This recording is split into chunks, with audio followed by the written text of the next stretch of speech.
చెప్పు. అందరికీ నమస్కారం.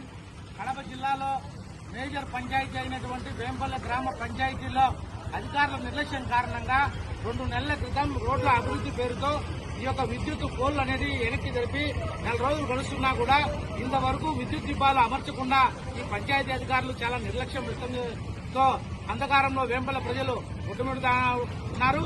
అదేవిధంగా వేంపల్లెలో 65,000 మంది జనాభా ఉన్నారు. వారందరూ కూడా పంచాయతీకి పన్నులు కట్టడం లేదా అని చెప్పి ఈ సందర్భంగా ప్రశ్నిస్తా ఉన్నా. అదేవిధంగా ఈ గ్రామంలో అభివృద్ధి కోసం కేంద్ర ప్రభుత్వం నేరుగా 90% నిధులు కేటాయిస్తా ఉంటే ఈ ఉన్నటువంటి పంచాయతీ అధికారుల నిర్లక్ష్యం కారణంగా దాదాపు 2 నెలలు కావస్తా ఉన్నా. ఈ వేంపల్లెలో దాదాపు 48 కోళ్లు నాటి ఇప్పుడు 1 నెల కావస్తా ఉన్నా. ఇంతవరకు ఈ విద్యుత్ దీపాలు అనేటివి అమర్చకుండా నిర్లక్ష్యంతో ఉన్నారు. ఈ విధంగా ఉంటే ఏ విధంగా ఇప్పుడు ఒకవేళ ప్రమాదాలు జరిగినా, దొంగతనాలు జరిగినా వాళ్ళని గుర్తుపట్టేటువంటి పరిస్థితి ఏ విధంగా ఉంటుంది?